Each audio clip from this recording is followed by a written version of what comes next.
Welcome everyone to our third and last session of the second day. I don't need to introduce myself again. Let's save that. So in previous blockchain technology symposium, we have covered a diverse set of topics, multidisciplinary topics, multi-sectoral topics, but this is the first time we're covering the topic of blockchain technology. And oh boy, it was time. Yesterday, when the talk was about NFT or decentralized trust, not about education, questions were coming up about blockchain education. So it's great that we actually have the time to dedicate to this topic. Blockchain is no longer considered this nascent technology that people want to wait out to see if it fades out or it stays in. We're past that stage of turbulent first few years, and that's great. Although we still hear the misconception that blockchain technology is merely equated with cryptocurrencies, still, we're also seeing several enterprises that are moving towards enterprise-grade blockchain solutions, graduating from proof of concept and pilots into production-grade solutions, which is great. We heard about some of these during yesterday and today's talk. As a result, obviously, the industry is looking for talent to help them design and implement blockchain technology solutions. It's a great job market, as you know very well, for qualified developers, solution designers, and consultants who understand blockchain technology well and can help the decision makers make better decisions and informed decisions at every junction throughout their journey, from the beginning to implementation and production. But where would the talent come from? Right? So traditionally, think about, okay, let's hire them out of universities and colleges. There are few but very successful programs at the universities and colleges that we're going to cover in this panel. Is this enough? And how do we reconcile the slow academic governance around design and implementing new curricula, and how fast the blockchain landscape is changing, right? Another option is to hire experienced developers who got additional training on blockchain through certification. With such a stark talent shortage, what else can we do? Can we do better? What are some of the challenges and opportunities in blockchain education? As we need to scale these initiatives, what are the roles for different stakeholders, industry, academia, and consortia? The landscape, as we said, is changing really fast, and there are these evolving gaps, not just current gaps, but evolving gaps. So to answer these questions, we have gathered an esteemed panel to discuss the topics. And without further ado, let me introduce them one by one. Each one of them are going to provide an opening statement. And once the introductions and the opening statements are done, we're going to start the Q&A period. So let's start with Marc Lijour. Marc is Vice President leading Capacity and Innovation Readiness Initiative at Information and Communication Technology Council, ICTC, here in Canada. He started his career in education sector before joining leading IT companies such as Cisco Systems, Consensus Systems. He's teaching blockchain at George Brown College here in Toronto, and he is one of the organizers of the DeFi Toronto meetup. He holds degrees in mathematics, computer science, and an MBA, and he serves on the board of multiple non-for-profit organizations in technology, such as La French Tech Toronto, Tech Connects, and ColliderX. Marc, your opening statement, please. All right, thank you, Atty, and you set the table pretty well. So I'm gonna start with maybe a few numbers just to remember and precisely where we stand. So blockchain is a disruptive technology that's going through exponential growth, right? So as we need to remember, like, our human brains are not really wired to compute what's exponential growth.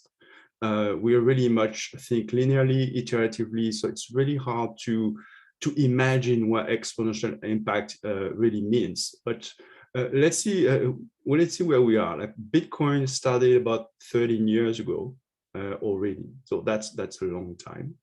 10 years roughly from the Ethereum white paper. What's happening this year? So from a recent article in Forbes, there are 9 companies that made it to the top 50 fintech companies. That's about 20% of the top 50 fintech companies in the Forbes list that are crypto companies. So we're talking about Circle in the stablecoin space. We're talking about OpenSea for NFTs. We're talking about chain analysis that is playing a very big role now in tracing transactions and fighting against fraud and so forth. They raised, all of those 9, they raised $6.5 billion in venture capital last year. So that's, I would say, like, that's significant. In terms of industry use in enterprise, we have moved from pilot projects. Just 5 years ago, there was like a lot of Fortune 100 companies, projects, monetary authorities, central banks. I was lucky to be involved with some of those projects during my time at Consensus in the consulting arm. Now we are moving to real production projects. So if you follow the trend, everybody's talking about central bank digital currencies. This is happening. China is already doing it. I mean, it's live. And now it's just a matter for other countries to catch up. You have, I'm not going to list them all, of course, but you have in the trade finance, that's a $14 billion industry. You have Congo, you have TradeLens, so massive operational blockchain happening there in trade finance. We have production blockchains such as the Aura blockchain. It's very close to my heart as a Frenchman, as this Louis Vuitton LVMH type of project, close to fashion and luxury. So, but there's so many of those in every single sector of the industry. And I'm not even mentioning mainstream, like talking directly to people, like NFT, DeFi, investments. A recent study from Europe showed that 10% of Europeans own some type of crypto assets, right? And there are some people are saying that I think these are conservative numbers. I've heard more. I've heard up to 20%, and definitely the millennials are more involved. So it's even bigger in the younger generation. And we have a wide array of solutions. It's not just Bitcoin today. It's not just Ethereum today. It's Cardano, Solana, Avalanche, Cosmos, Tendermint, Polkadot, Cardano. I mean, it's a whole area of technology, and the pace of change not slowing. It's increasing. So challenge. We are going through an intense industry growth. The need for talent is high and it's going hockey sticks. It's putting a lot of pressure on education providers, on industry, and we're not even talking about mass education about people, wallet, cybersecurity, financial literacy, all these things. So we're just talking about developers, like the basic needs to build the infrastructure and the applications of the future. So we have 2 big challenges for education providers. One is intensification, meaning how can I put more seats in the band and output more developers out there? And the other one is diversification, which is not a light one. It's about, okay, it's not just Hyperledger. How do I deal with all these, tens of different blockchain technologies that the industry requires? And of course, I still have the limitations of running, like how many programs can I run in my local college or university? But how does that guarantee access to employment? Is that enough to provide training? And turns out that to be a developer, you need also practice. You're learning from your peers. You're learning on the job. So just because you graduate at the university or your college, it gets just you on the saddle. It gets you on the saddle. Now you have to actually do the hard work to become, an experienced and experimented developer in your area. So some of the solutions that I want to share that we provided at ICTC, and we've been learning, experimenting for 5 years with a model that we started in Alberta. It's called iAdvance. And we started with the oil and gas sector. And it's based on a data that we have on the labor market and the needs of the industry. From there, we are able to kind of flip the model and provide individualized services to people from industry to basically direct them to the right short-term training based on their needs and based on the actual needs, hiring needs for employers in their region, in the top jobs. So I can tell more about that, and of course provide leads. I know my time is limited, so to respect other speakers. But so I will refer to, for example, the Edge Up case that we it's called Energy to Digital Growth Education and Upskilling project that we started in Alberta. That's been one of the lighthouse projects for the iAdvance platform in partnership with Calgary Economic Development. We've done another very successful project in Ontario with George Brown College for this blockchain program. And I would just conclude by thanking you for this opportunity and looking forward for the questions.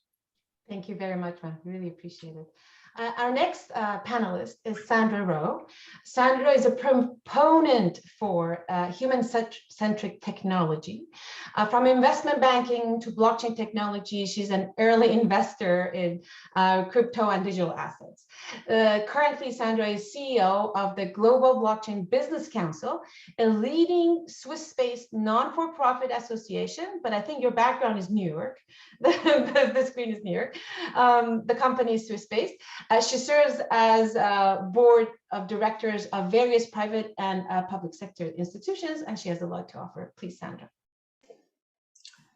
Thank you so much for the opportunity to say a few words about blockchain education. So I've been in the space for over 10 years now, coming originally from the financial services side and then evolving into GBVC, which very much focuses on bringing multi-stakeholders together to unpack the myriad of potential use cases and verticals that this technology touches. And I think one of the things that I'd like to talk about is actually the fork in the road where we are right now, I think on the education side. And what do I mean by that? I'm talking about the fact that we've now democratized information in a way that's created a tremendous amount of opportunity for many to access education freely or in a more cheap way through various mediums.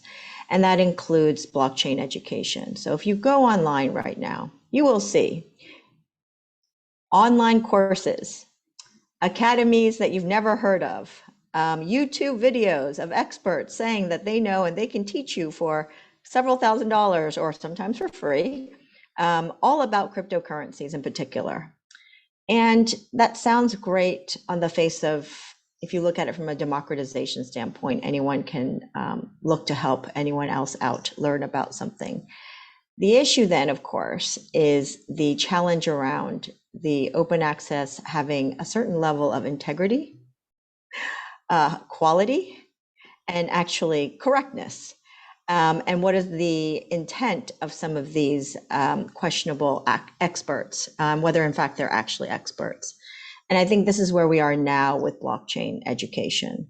And I am talking across the board from developer courses all the way through to general courses on cryptocurrencies.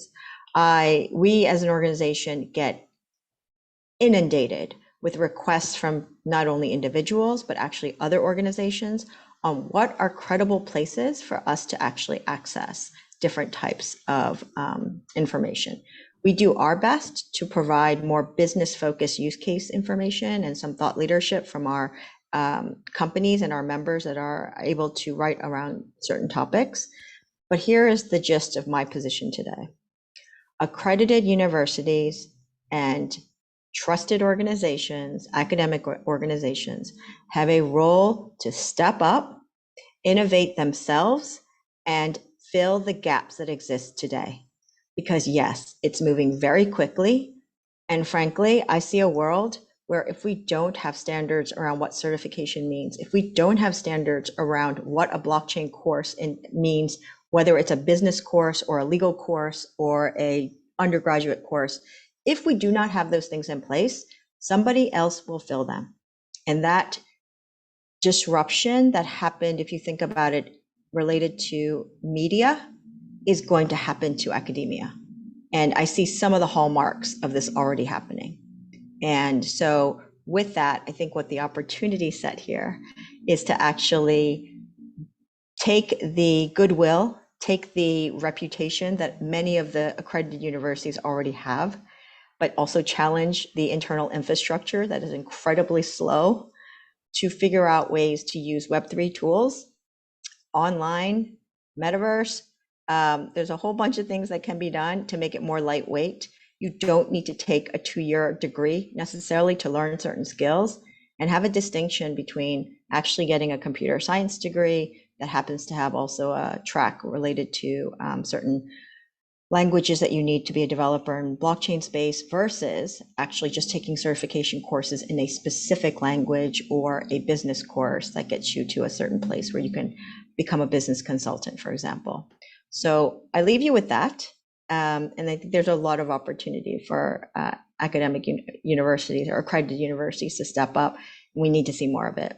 The other thing that UBC has is we started mapping all the courses that we could find of accredited universities and institutions, and we've actually put them on a list. It's a Google Docs, it's very simple, but we have about 450 plus institutions right now with courses listed. And what we're doing, it's crowdsourcing at its best. We're asking all universities, if you don't see your university and you have a bona fide course, let us know, we'll add it to the list, and it's international. Thank you very much, Sandra. Very important topics that hopefully we'll have the time to discuss during the panel. Thank you for that. Our next panelist is Professor Tim I'm sorry, I practiced. Weingärtner, I apologize. Weingärtner, who's a lecturer at the School of Computer Science and Information Technology at the Lucerne University of Applied Sciences and Arts in Switzerland. His research focuses on blockchain technology and smart contracts. He is part of the Team Switzerland Innovation Park Central and president of the institute, the leading institute that is a provider of blockchain certification in Switzerland and globally. And Tim has worked over 15 years in the Swiss financial industry, so he can bring us the perspective from the industry as well as academia, which we need in this panel. Please, Tim. Thanks, Atty, for the invitation to this really great panel, and the other speakers for setting up the scene. So I can perhaps bring the view from Switzerland into this. So as the other speakers and Atty, as you already mentioned, so the blockchain space in Switzerland is evolving enormously. I think we now have over 14 unicorns in this space in Crypto Valley in whole Switzerland. So at a rapid rate, new startups are getting founded, but what we also see is that established companies are now starting new blockchain programs. They want to go into this space. And well, most of them really don't know the space at the moment. So in Switzerland, this leads to an extremely high demand of professionals, and universities cannot meet this. We were also from a university level are thinking of, well, does it make sense to have special degrees on blockchain, or is it better to have some kind of a basic IT degree and then focusing blockchains as a subject or something? I think that's where universities struggle at the moment. And at the same time, we see that continuing educational courses are growing significantly. So the demand from people who want to go into this area is growing since they see opportunities there. I think also for people switching careers, since the blockchain space is very interdisciplinary. And so what we see is that people coming from business, from law, from finance are getting interested in this space and want to learn more about it. And there's the discrepancy between well, you have the more IT related courses, but then you also have blockchain business courses. So that has a really broad variety. And well, yeah, to meet this this demand, we, as Atty, as you mentioned, we see a lot of new courses coming up. Also, as Sandra mentioned, a lot of private institutions coming into this space, offering courses, and it's hard for the candidates to choose the correct courses in this jungle, but also for companies to be certain that applicants really have this this knowledge they are looking for. And that's also a reason why we founded DEC Institute, to give some kind of certification for both of those sites. So summing up my statement, I think that in this really rapidly changing world, we must provide information which education programs are beneficial.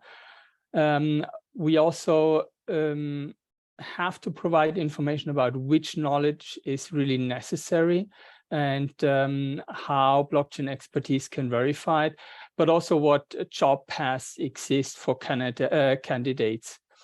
And I think it really makes sense for universities to team up, to work together, and not that each university develops a curriculum for themselves. Thank you.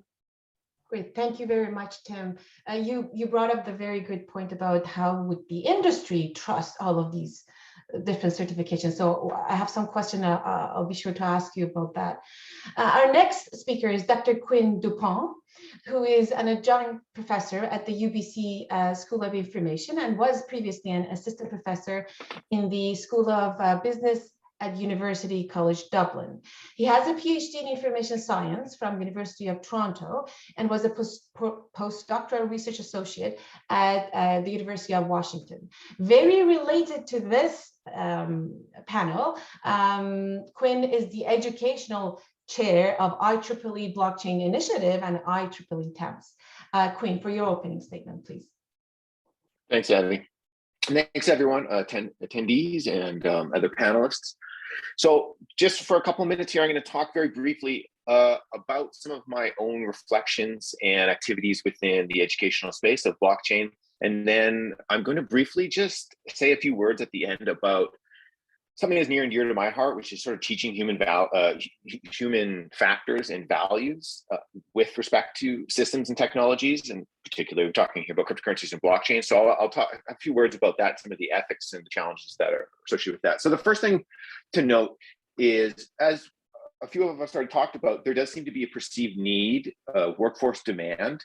I actually consulted with a EU-funded large body of research. It was a large survey conducted by the ESRI, and I'll just post in the in a second. I'll post in the link to the chat, or link to the report in the chat. But what was interesting about this study by the ESRI is they found, and there's lots of information about the workforce demand in the EU that's emerging, but specifically they found that they predict a shortage of about 25,000 people in the blockchain sector across EU in the next couple of years. So I think there's obviously a real demand for educators to be able to meet that growing skills demand. So I think that means students in the sense of university and continuing education. There's also lots of interesting opportunities, some of which we've kind of touched on here, around educational opportunities outside of universities as well. So there's, I think, a growing area, and one that's very near and dear to my heart, is educational credentials, ways we can seemingly maybe to reflect on some of Sandra's comments around using things like Web3 to sort of capture various forms of reputation and skill sets using these kinds of advanced credentialing types of technologies. There's also, I think, there's interesting emerging activities happening in what's sometimes called DeSci, or decentralized science, as well as there's a whole bunch of really interesting, what we might have previously called citizen science, that's happening. And I think this is a really especially important when we think about, for instance, security analyses, right? We know that finding bugs can come from anywhere. So I think this is something that we should be thinking really seriously about. I've worked, as Atty mentioned, I've worked with the IEEE for a good number of years now, and the IEEE is the world's largest engineering organization. There's 400,000 members there, and they have this real need for capturing the kinds of educational activities they do. And so we've been thinking for quite some time now about what that might look like with respect to using blockchains and other identity types of technologies to be able to facilitate that And on that same point, I'll also just mention I recently completed a report with credit unions in the US. And I talked to a whole bunch of credit union leaders, and they expressed interest themselves for education, industry focused education. So everything from regulatory challenges to just basics of finance and sort of DeFi types of things that you might see in crypto and Web3 and so on and so forth. And so there's a real need for within verticals as well. So that's another, and this issue of trusted education was one that came up over and over and over again. I was talking to executives and they're like, look, I can't be just learning about crypto on some random YouTube video. You know, they want a brand behind it. So I think there's a real opportunity there for both universities, but I think also institutions outside of universities. So my last 1 minute here. One of the things that I researched over the last few years is some of the ethical challenges that emerge when trying to teach to teach blockchain and cryptocurrencies. And one of the things that I think that emerges right away is because we're dealing with technologies of what I call value, right? These are this is money after all. Being able to teach this, it brings us into a bunch of interesting new challenges. And so the first is that we use a lot of risky methods. And if anyone's familiar with the recent publication in New York Times article called "How Trustless Is Bitcoin," really, it's a fantastic article. It's done some research that was just published around looking at the Bitcoin 64, this group of early Bitcoiners. And there's lots to be said about this fascinating research, but what they, and the implications of it are significant. But what really kind of struck me and I thought was really interesting is they were using de-anonymization techniques. They definitely advanced the state of the art of de-anonymization techniques that had been used against the Bitcoin network in the past. And they, in fact, were able to de-anonymize, like I said, 64. They uniquely identified 64 of these early Bitcoiners.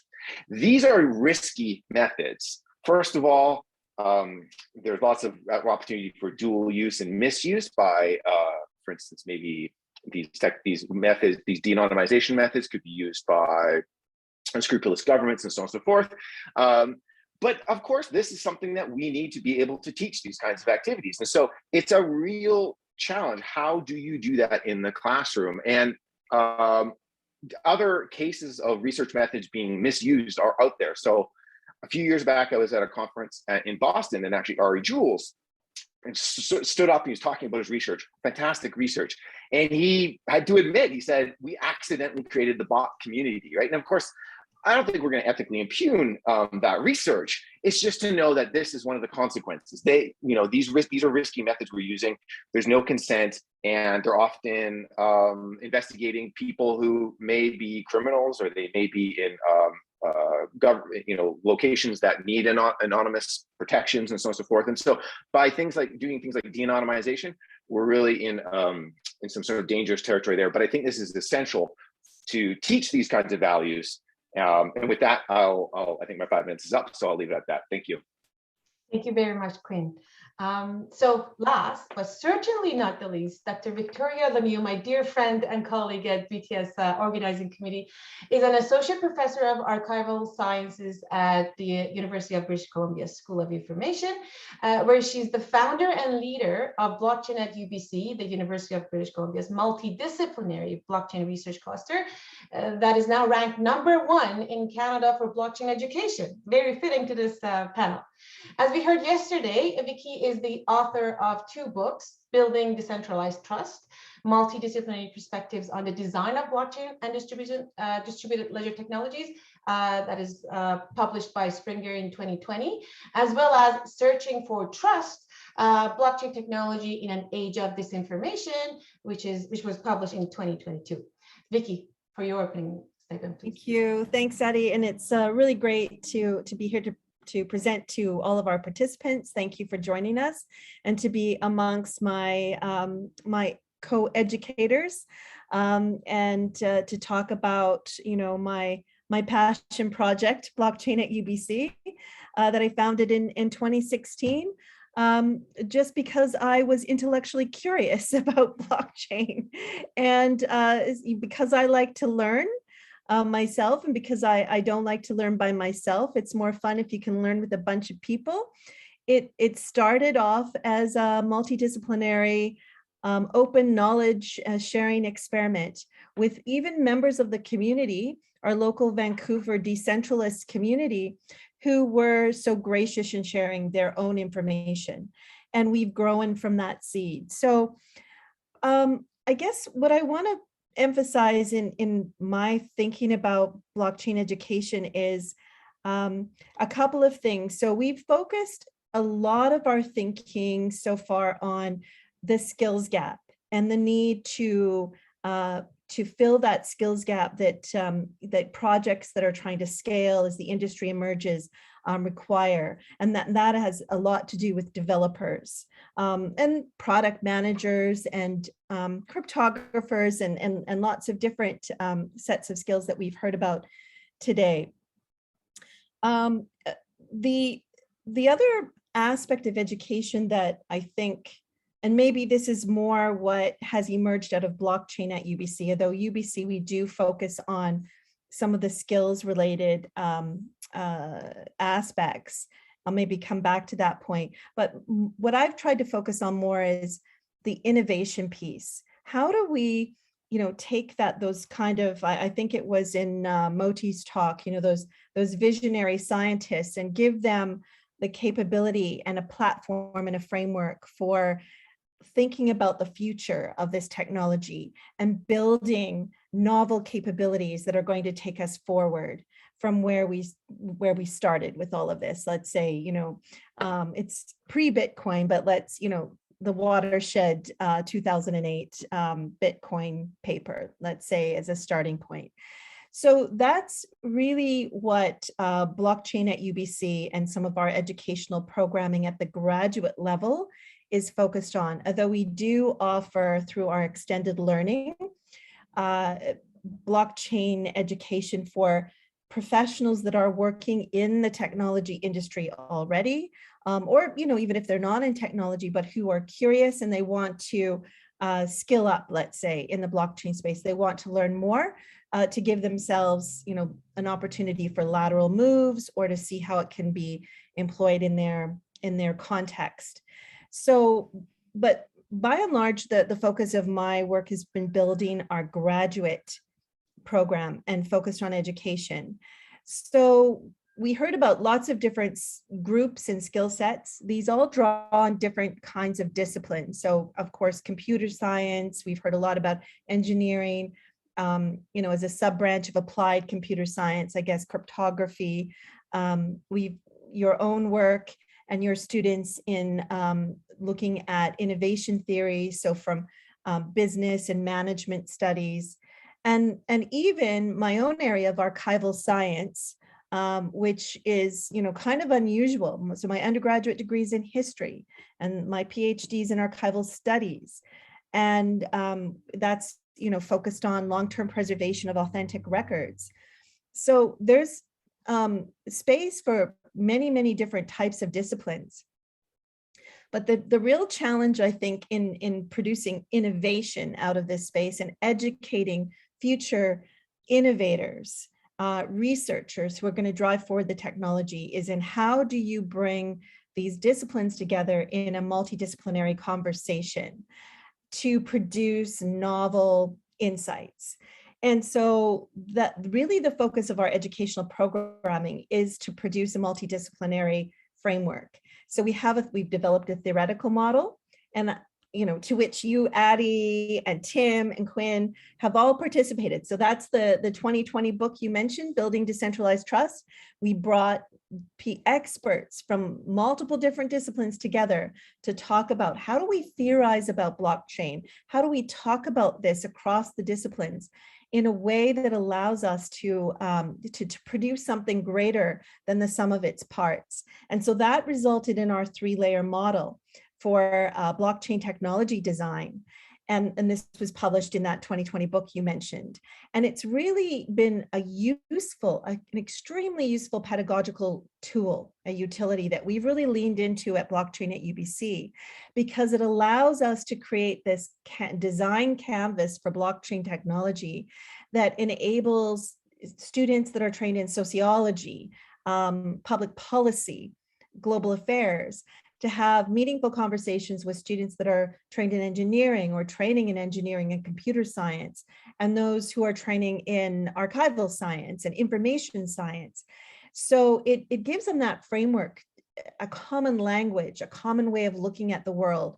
And that's not an easy thing to do. We found that, without this kind of an organizing model, and like all models, of course, like all maps, it's the map is not the territory. So there's things that it leaves out, but it allows this kind of conversation. And this has been of great value in helping students navigate, how do you design this technology? What's different about designing this technology than legacy, centralized information systems? How do you talk to those who are looking for novel solution designs and begin that process? And so we've brought that from, developing the theory, and it's still a work in progress, to teaching it to our students. And we do that primarily through our Summer Institute course that will be this year, held in collaboration with Lucerne University, I'm really pleased to say, where we walk the students through this design canvas. And then we've actually given them opportunities to, try it out through holding a blockathon for social good, which is our annual hackathon, blockchain hackathon, if you will, usually focused on some social impact project. So this year we'll be working with one of our industry partners, the Peer Social Foundation, on how to capture and preserve evidence of property rights and potential human rights violations in the context of conflict. And that's also going to be running concert with Swiss Peace. So this will give the students an opportunity to take a real problem and actually apply the design canvas. So takes it from theory to pedagogy to practice. This has really worked for us. And I feel that it has shown some value to our industry partners as well. So multidisciplinarity is my message for education that's aimed at not just training in skills, maybe, which maybe doesn't address the immediate gap, but sort of longer term innovation. Great. Thank you very much, Vicky. So we're not entering the Q&A period. I have a list of questions that I'm going to start asking. But before I do that, I'd like to draw everyone's attention to the great content being shared on the chat, not by our panelists as well as the participants, like our keynote from Friday, Dr. Wendy Charles and other participants. I hope somebody is capturing all of this so we can share it with all the participants later on. I certainly don't have the bandwidth to do that, and also moderating, but I invite my co-organizers to capture all of the links. Thank you. Okay, so my first question is for Mac. You mentioned that a solid education system is critical for sustaining business success in this next industrial revolution.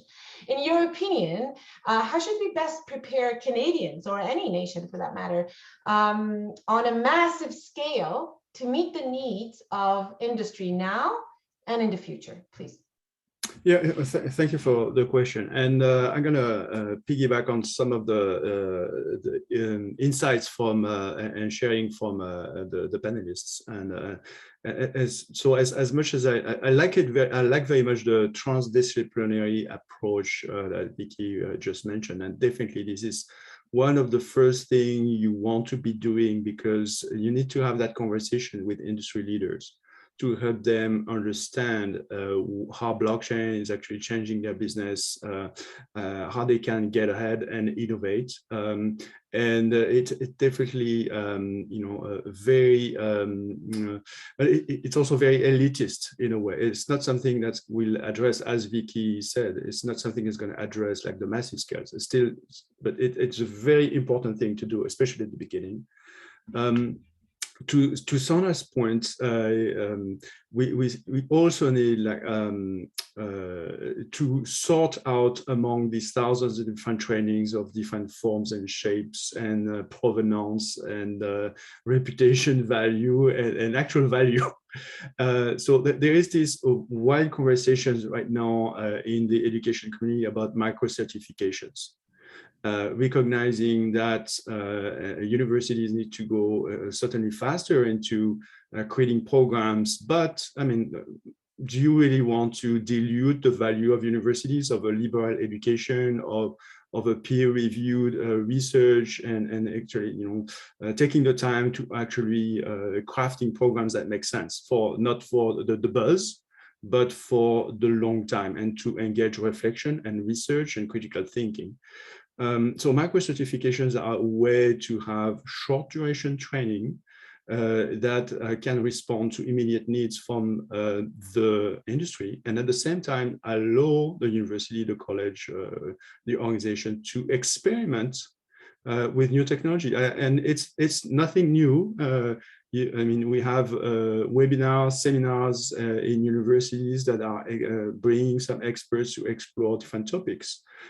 So micro-certification trends is about putting a little more order into that, maybe using blockchain and identity management to actually maybe self-sovereign identity and certificates to ease the sharing and recognition of these different certifications. At ICTC, we're looking at it from the perspective of academic rigor and actually skills rigor. Interrogating, I mean, we do constantly interrogate industry about exactly the skills they need, and we're working closely with colleges and universities to actually craft the blueprint of, what's your target profile at the end of your macro certifications. You don't want to teach not too much, not too few. So we're really using data to help design those micro certifications in consultation with industry. So I feel very passionate about that. I would add as well, like I hinted earlier, that education is certainly important, but it's just a start. We also need practice, right? And I want to recognize some of the interesting things that are happening in industry. For example, WePro, a couple of years ago, they shared a very interesting experience they've done with their employees, where they engage their multiple employees to work on a passion project, an open source project they can contribute to. And they reported extremely high value in terms of employee engagement. So everybody loves to work on the project they love, and they feel recognized and they feel engaged. And they felt that was a fantastic way to engage people in their own learning, investing in their own learning. You cannot mandate learning to your employees and force everybody to watch countless hours of videos. They don't care. But you can tell them, give them the environment and the tools and also the freedom to innovate on their own and push through the limits and have this dynamic collaboration inside the organization. Turns out that blockchain is mostly open source, so the culture is there, and it's perfect field to experiment with that. Thank you for that, Mac. I forgot to mention, there's a lot of ground to cover. I would really ask our panelists to keep their answers to a minute so we get to all the questions and hear all your You got me there. opinions. It's good to be the first one to answer. It's my fault. I should have mentioned before we begin the Q&A period. Thank you very much, Marc. So this next question is for Sandra. So you mentioned that the universities and accredited organizations have an opportunity to step up and raise the bar on what certification really means. So considering the nuanced difference between education and training in this, do we really need blockchain-specific degree programs, in your opinion, for scaling things up? And in the traditional sense of a 2-year or 4-year degree program? Or are you suggesting that we have shorter, more frequent certification programs which allow for the ever-evolving dynamic of the nature of this technology, please? You're on mute.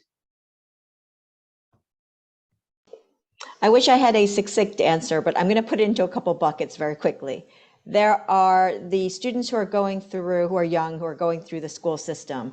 I think getting science and technology, relevant science and technology programming into their curriculum as early as possible is actually very important, so that when they get to university, there's at least some foundational knowledge there. That's more of a foundational thing. When you get to university, I do think there's a question mark around how much you need to change computer science curriculum for the developer side. How much do you need to change? And I think this is about add-ons. So if you're going to law school, if you're going to business school, how much of the technology piece, including blockchain, do you add into your case studies and or separate courses that are related to, those categories? I think there was someone here who just mentioned that healthcare sector. That's another great one. If you're going to medical school, you probably should have a technology component to as well, which includes blockchain, but not necessarily a whole blockchain course. So I think, again, it's going to be very nuanced. My big one, I think, where I think there's the opportunity is the micro certificates that Marc just alluded to for career changers. And I think this is the big one where you've got employers who want to keep their employees. Employees may want to actually retool themselves. How can academic institutions work with those big employers to make that happen? Very good question. Hopefully we'll have that discussion back and forth during the panel, time permitting. The next question is for Tim. So Tim, you're a professor at the Lucerne University of Applied Sciences and Arts, but you have teamed up with the DEC Institute, one of the leading providers of blockchain certification, to address this gap that we're discussing right now. So in your opinion, what are the difficulties that the universities are facing in developing a blockchain education curriculum, and how have you tried to address it in your experience? Atefeh, thanks for this question. I think the biggest problem is the speed. So blockchain is developing on a really rapid speed, and as you all know, it takes time to develop this curriculum. Even the micro certificates take time also to develop, and I think the challenge here is also the employers or companies. They are looking for specific skills. On a university level, you have this more on a broader variety. And another topic I find very difficult is for example, for DEC Institute, we got the request from a bank to educate their employees in a 3-hour or half-day course in blockchain. And as you all know, you can't do this because it's not only the technology, but it's also the mindset, the decentralized mindset. And I think that is a real tough one, combined with the interdisciplinarity. Great. Thank you very much. This was a very interesting point. I'd like to turn the same question to Quinn.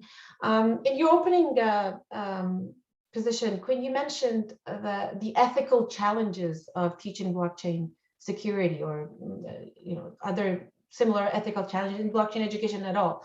Can you please elaborate on this and discuss how, as educators, we could address this or be proactive about it, please?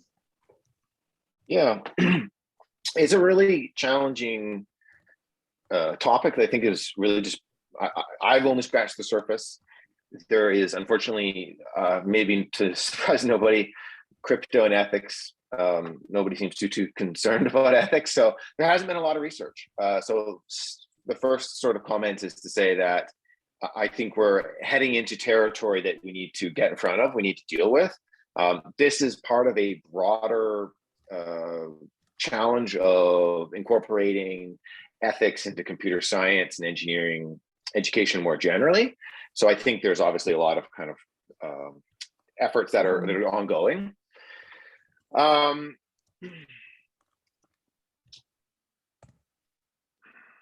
Sorry, and your question was regarding how one might go about one approach, the approach that I found, and so I've done a lot of research, empirical research with computer security researchers, trying to understand how they deal with these questions more broadly. And if I had one take home, the most effective approach that we've seen has been bottom-up, lab-based types of models that are able to kind of get those strategic ethical interventions in at a very grassroots type of environment, rather than sometimes it gets sort of, every university has this inherent the seeming inclination to sort of layer ethics on top, and then students just have to inevitably feel like, we have to think about ethics, and this is like one, and then we have to do this ethics course or whatever, right?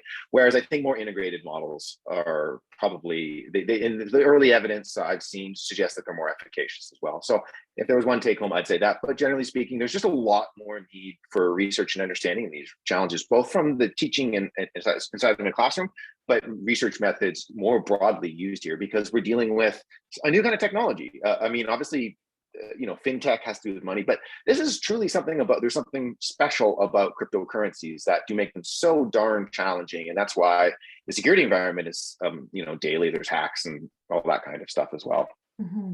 Thank you. So you're observing that this is not just a general issue with ethics being an afterthought. There is something really inherent and specific to this topic that makes it even more challenging. Very good point. My next question is from Vicky. So you mentioned multidisciplinary blockchain education that you're implementing at blockchain at UBC. So what are some of the advantages, disadvantages, or challenges of this approach in multidisciplinary education in blockchain, please? Yeah, thanks, Atty. I think the advantages are really that, as I mentioned before, innovation is really born at the boundaries of discipline. So, combining ideas and areas of knowledge and methodologies in really novel ways, which happens when these disciplines are able to collide. Again, it doesn't just happen by accident. You have to create that kind of a framework, I think. So real innovation, I think, and this is what's so really fun and interesting about researching and studying blockchain. It is kind of like playing 4-level chess at some times, because and it requires you to kind of think across all these different interactions that normally you wouldn't think about. So that's where I think the power of a multidisciplinary, or even a transdisciplinary approach comes. The challenges are many.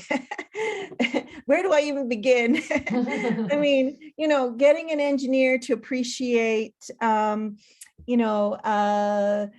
let's say, maybe social science or anthropological ontologies and epistemological approaches, like there's, ideas of like, there isn't an objective reality out there. There's, relativist approaches to perceptions and attitudes and knowledge.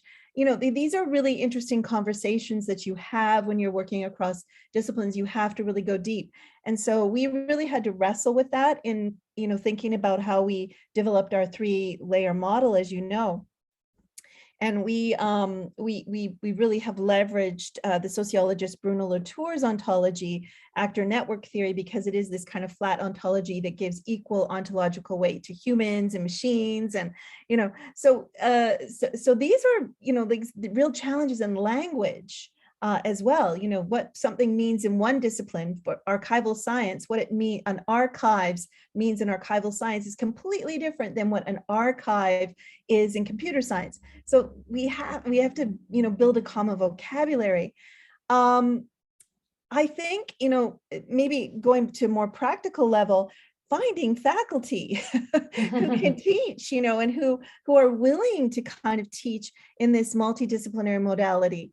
You have to have people who are really great in their own discipline, but also, very intellectually curious and open to working with students and other faculty across disciplines. And that, that isn't everybody. So, and just finding faculty with the kind of like knowledge and skills to teach in the blockchain space is a big challenge. I think, in terms of blockchain teaching, we will face, and if we're not already facing, similar challenges to universities and recruiting faculty to teach in AI, because there's so much, industry demand, and there's such a pull to go to jobs with higher salaries and that sort of thing. So I feel like we do face a legion of challenges. So it's just, so it's about sheer dedication and dogged determination that power through. to power through. Thank you for that. So it sounds like you have a chicken and egg problem. In order to produce talent, we need to first produce the professors who can then train the talent. My next question is to Marc, but I see that Jeremy has already asked this question, related to question in the chat, and you have responded, but for the benefit of the audience or the people who are going to watch the recording later and don't have access to the chat, how do you keep a college university program up to date while blockchain technologies are appearing and sometimes disappearing at such a rapid pace? Marc. Yes, you have a very. I mean, first of all, the key factor behind all of this is industry backing and community backing. Like in my experience, nothing could have been done here in Toronto, in my at the college, for example, and at other universities around that I've seen without a strong backing from industry. So let's recognize that. But second, I mean, in the case of the college, we have like a 1 year postgraduate certificate program that's 3 semesters long, and the third semester is really a co-op portion.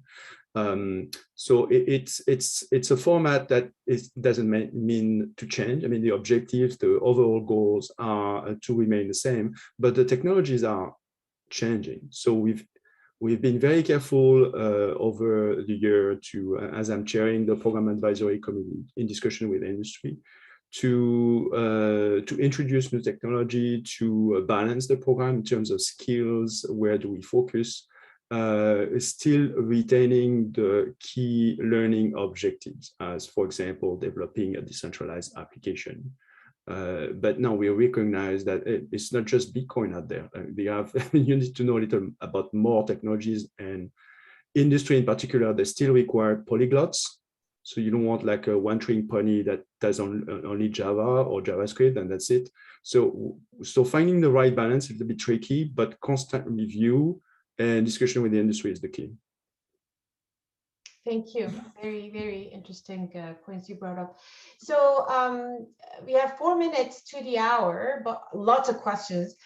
Sandra has very generously agreed to be part of this, despite the fact that she has to leave at the hour for another important meeting. So I'm going to ask a couple of questions from Sandra, and then hopefully the rest of us can stay for a little bit over the hours so we can ask the rest of the questions. Sandra, you said that the universities should rethink their mode of delivery and take this beyond the classroom. So based on your experience, how can we make sure that there are more learning by doing occurring in blockchain education compared to learning from theory? Can you give us some specific examples, please? Yes, so I do not mean to say that the classroom is not incredibly important. Absolutely, the classroom experience is important. But I think the ability to add on not only just online courses to provide access to those who may not be able to go onto a campus or have that privilege to be on a campus, I think democratizing or allowing that opportunity set is really important to have online courses available. But even further to that, I think what's going on in the enterprise space is something that's going to spill over into academia as well, which is this concept around digital twins. Every corporation is anticipated to have a digital twin in the next decade. Let's just think about that. Digital twin of what?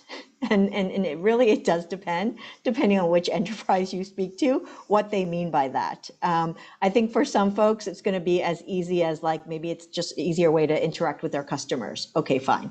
Maybe you'll get some cool NFTs. That sounds lovely. But in a more serious sense, I think digital twin equivalents for the academic space is actually around whether you can recreate the classroom setting with using avatars as they get more sophisticated, and or these sort of virtual classroom environments. Does it give you that online feeling of somewhat being in a classroom with a teacher, even though it's virtual and digital? I think those things are coming. And I think the practical element that everyone has spoken about, I think this is the key. If we can figure out how to create that digital twin world in a classroom setting where we're actually working on stuff together, whether it be a hackathon or a project, that could be simulated in the metaverse. And that, to me, is something where schools could lead in offering And that adds the sort of practical component along with the theoretical. Again, just thinking out loud, but I see that trend going. Thank you, Sandra. You were breaking at the end, but I think also you unmuted yourself halfway through your sentence. Yes?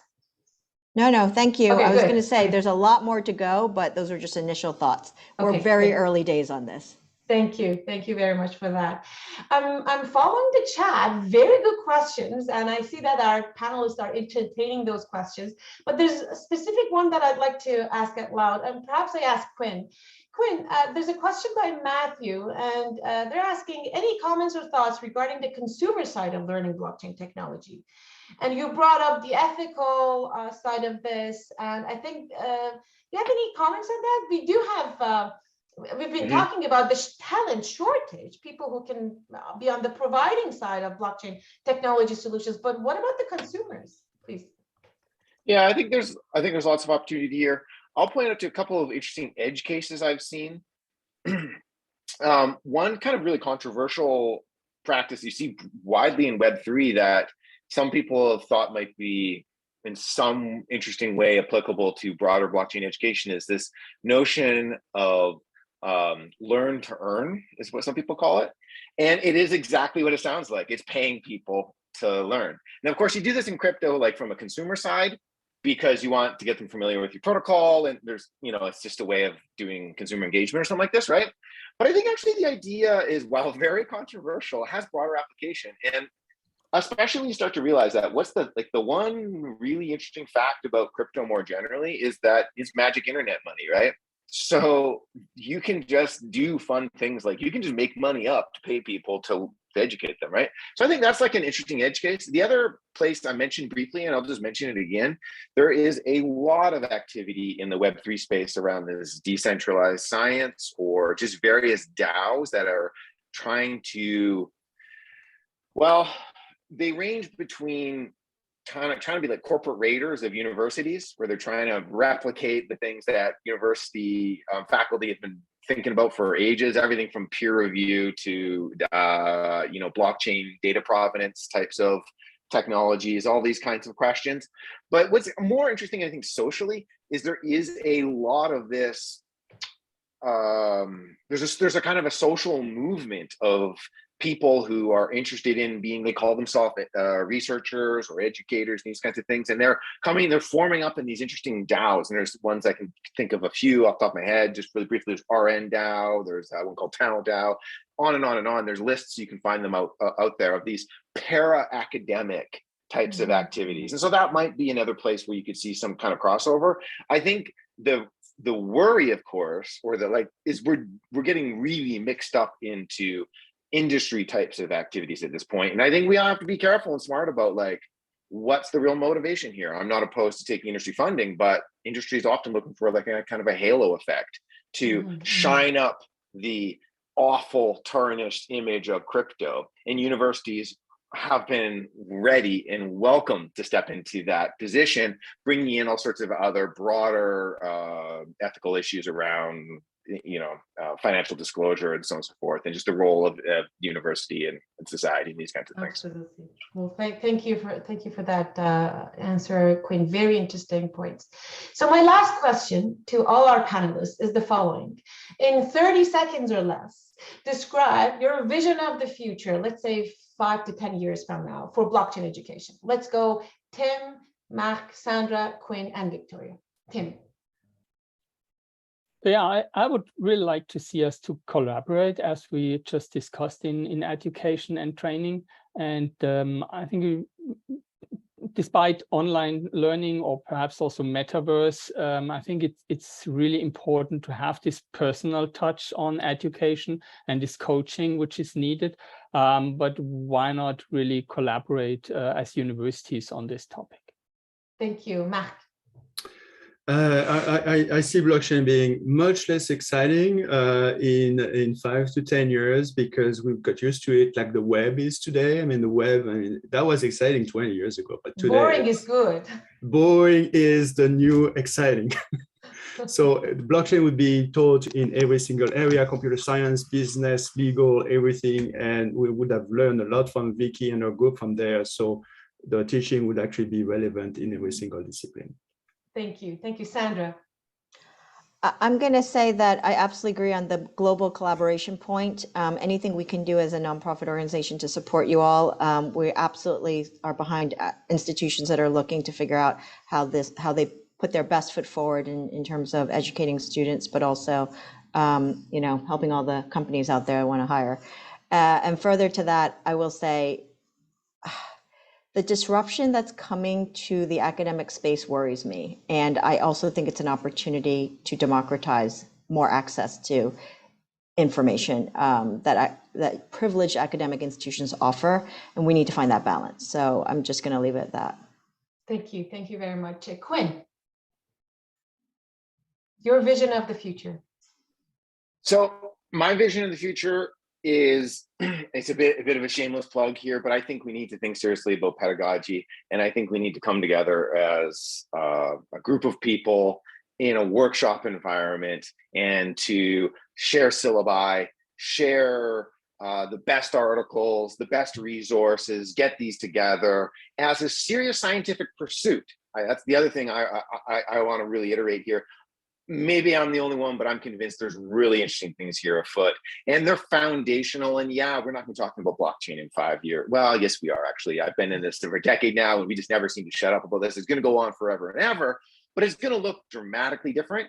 But the sort of the science that underlies it remains. So I'm going to put in a little link into the chat. That's my I'm going to be hosting a conference coming up, and anyone here is invited.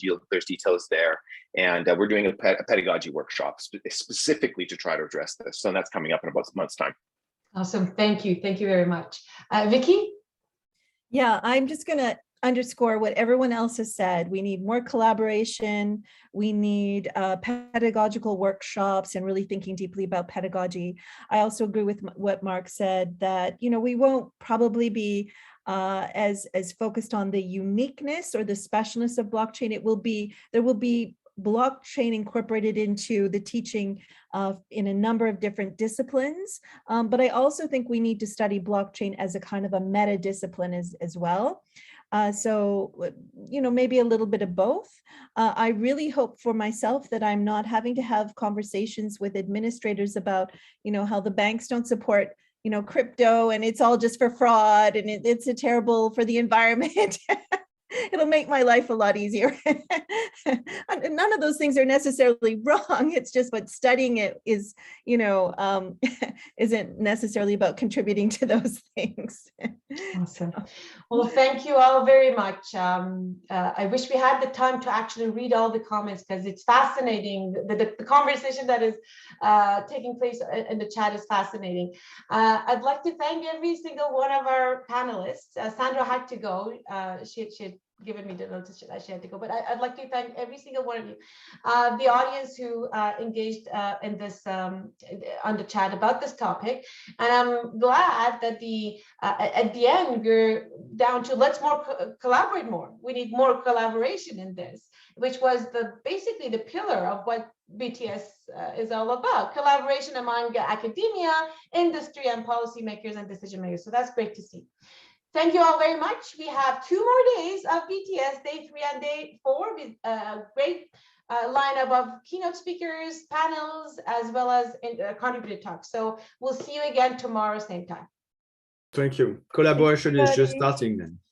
Yes. Yes. Thank you all. Bye-bye. Everyone. Thank you, everyone.